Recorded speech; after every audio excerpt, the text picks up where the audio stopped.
In the entertainment industry, we see a lot of, remakes and prequels, sequels, even reboots. And now it looks like the same can be said for the video game industry. Just recently, they announced Prince of Persia: Sands of Time. Mass Effect is coming back. The developers of Left 4 Dead have a spiritual successor called Back 4 Blood. Older games like Dragon Age are coming back, and one of my favorite games from the Nintendo 64 era was Perfect Dark. Now, of course, they had Perfect Dark Zero that came out afterwards on another console, but I'm gonna stick with the Nintendo 64 version because to me, that's the one that was most revolutionary and most impressive to me. It was just announced last week that there's a new version coming out for the next-gen systems. And now that we have these next-gen systems, I think there's so much opportunity to bring back a lot of other games. There are so many great games from back in the day that I think could be brought forward and remade to current times. And I'm not talking about just sort of like a anniversary edition where they made it HD or something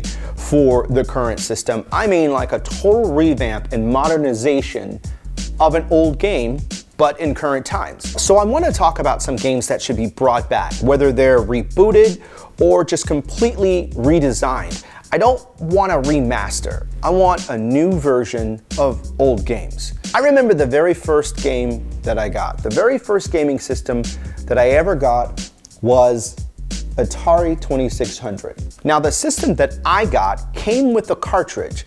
The game was called Combat. It had 27 versions of kind of basically the same game. There was the tanks, and then you had the fighter jets, and you had the biplanes, and basically it was just you taking out your opponent. Now back in the day, I sat in the same room with my brother, and we would play these games and basically battle each other on screen. So imagine if they updated Atari's Combat for current times. You'd have the tank mode, multiple tank mode, biplane mode, the jet fighter mode. Now I do understand that we already have some current games out there that tank games and plane games where you do dogfighting or ground fighting.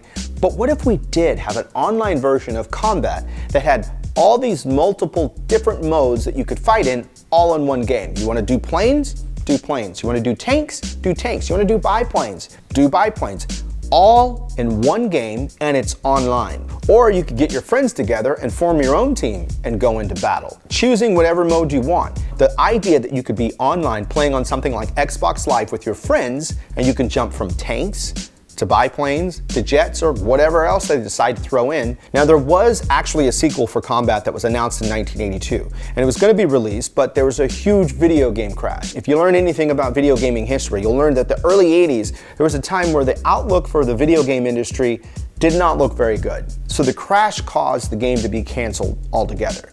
Now originally there was like a 3D remake that came out for Windows in roughly 2001. And then they made another version that they released on the Xbox 360 and Windows in 2010, but that is now gone. So I would love to see a new version of Combat with multiple modes all in one game where people can jump in solo or teams and go up against other opponents live and online. Now, one of my favorite games when I used to go to the arcades was a game called Stargate. You might also know it by the name Defender 2. Stargate was the 1981 sequel to the game Defender. And the thing about this game, it was this side-scroller shooter. It was all pixels and sprites.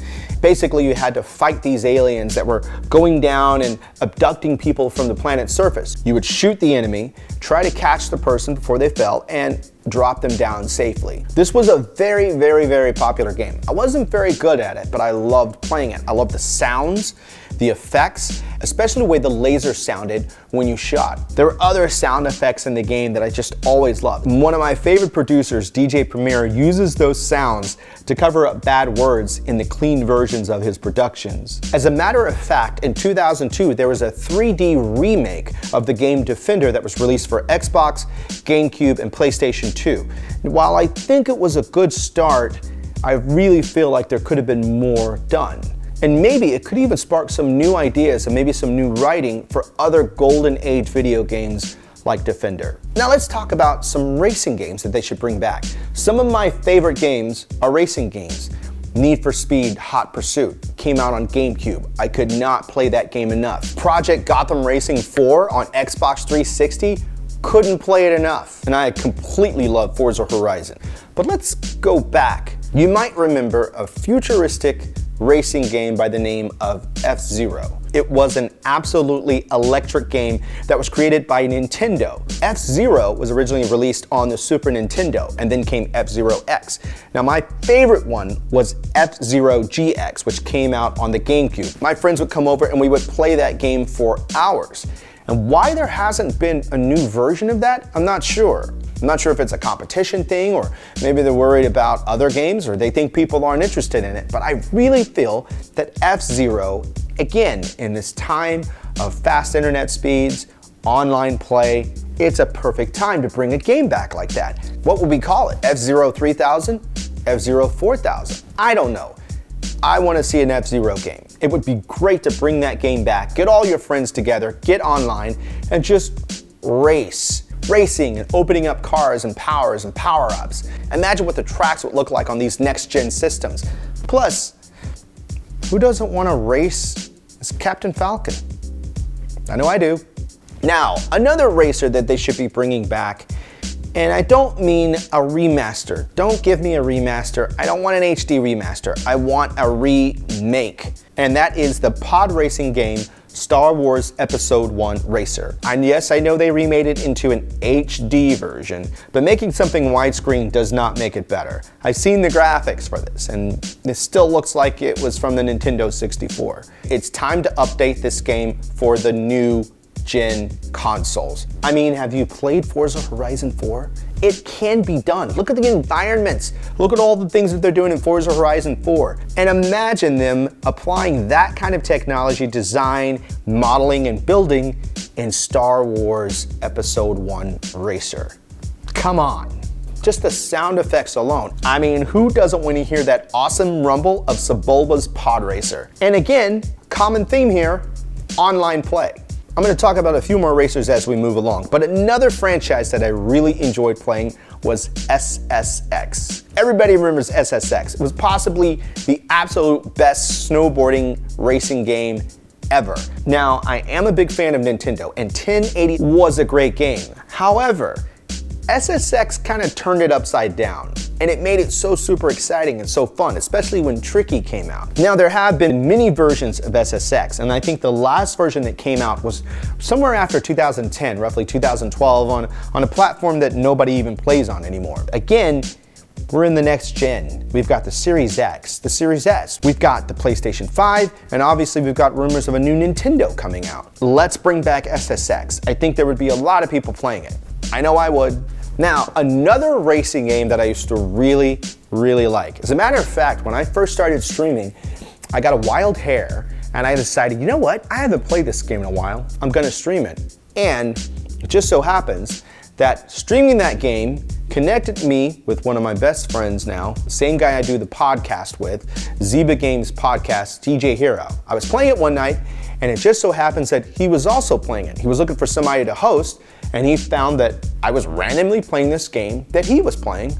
He hosted me, and we've been friends ever since. This was February of 2018. Now we do a podcast together.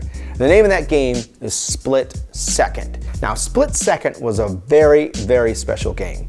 You had these really cool cars, kind of in the vein of like Burnout, except the more you drove on the wrong side of the road, doing like drifting and smashing other cars, you would build these power-ups that would give you the ability to create detonations and stuff on the side of the roads. You could cause demolitions to some buildings that would in turn kind of thwart the plans of other racers. As they were flying down the road ahead of you, you could cause a building to explode, creating an impact that might throw them off the road or even crash them into another car or another building. It was so exciting. It's so fast-paced. This game came out in 2010 and was made backwards compatible on the Xbox One, which is the last system that I actually played it on, and it still stood up. The graphics look great, the effects look great, the excitement of the game is still great. Now, there was a sequel planned, Split Second 2, but Disney Interactive decided to shut it down for some reason. There was even a version that came out for the PSP. Now, this is a game that needs to be brought back on these next-gen consoles. And the ability, as you're racing, to get power-ups to create these demolitions and these explosions to mess up the other racers. It would be so much fun online. Now, another game that I could not get enough of back in the day was Crimson Sky's High Road to Revenge. Not that long ago, I actually fired up that game again because it was backwards compatible on the Xbox One. Now, while the graphics didn't really hold up as well, the gameplay was still very exciting to me. So Crimson Skies is a game set in the 1930s. Basically, everything revolves around flying planes, and it's got this whole diesel punk vibe. You got kind of technology and sort of a throwback but futuristic feel, which is common in the genre of diesel punk. I played this game all the way through, opened up every ship, and on top of that, in 2003, it actually had Xbox Live support. I can't express how much fun I had jumping online in 2003, getting involved in all kinds of dogfights and team fights. Now couldn't be a better time to create a new story, new campaign, new planes, and online play. Can we get a new Crimson Skies, please? Another game that I played so much on my Dreamcast, and yes, I still have a Dreamcast, and yes, it still works. At the time, I didn't really understand the gaming industry. I just liked to play the games. So I never understood why Sega got out of the console business. They had made so many great systems, and the Sega Dreamcast I thought was amazing. Now, one of the games I used to play on the Dreamcast was Jet Grind Radio, or Jet Set Radio for people in other locations. This game was absolutely amazing. It was one of the first games to use cel-shaded animation. It was really cool how they kind of exaggerated these cartoon looks, but still had it in this 3D environment. The motion capture was great. The soundtrack was absolutely amazing. And they actually used art from actual graffiti artists throughout the game. I had a lot of fun playing this game. And it seems like something they should bring back. I'm not sure if the cel shading would translate today as being as exciting, even though there are a lot of games that are coming out that are still cel shaded that seem really good. Breath of the Wild, for example, has a cel shaded look, and it's a great game. So whether they use the cel shading or if they decide to do something new, it would be really good to see a Jet Grind Radio come out for the next gen. I'm always thinking about how multiple people can play this game. So maybe there's a new story written where people can play together through the campaign, or maybe there's even a PvP version similar to the likes of, say, something like Splatoon. Last on this list is a game that I used to play on my GameCube. Super Monkey Ball 2. There have been a ton of Super Monkey Ball games that have come out, lots of them. So within the span of 13 years, they made so many different versions of the games, roughly about 18 or 19 versions. Some of them were ports, some of them were just upgraded versions, but there hasn't really been a new version since 2014. Now in 2006, there was Super Monkey Ball Banana Blitz that came out for the Nintendo Wii. That game was remastered, I think, in 2019 for like Xbox and some other systems. But again, it's not a new game. One of the funnest things about Monkey Ball was the multiplayer. Back when Super Monkey Ball 2 came out for GameCube, my friends and I would sit around on the couch and just play this game for hours. And I could see that fun translating to current times, but with a new game, new challenges, and a lot of focus on online multiplayer. The dogfighting alone was a ton of fun. Plus the races, the launching, these are all fun modes in one game that I think not only would create a great sense of party fun, but imagine streaming this and getting people involved. With all these different party modes in one game, it's just perfect for hours and hours of fun with you and your friends. I would love to see a new Monkey Ball game focusing on online play and even co-op. Let's make it happen. Now, I've just listed the games that I really like. Surely everybody else has their own list of games that they would like to see remade or rebooted even. List them down in the comments. I'd love to see what games you guys list down there.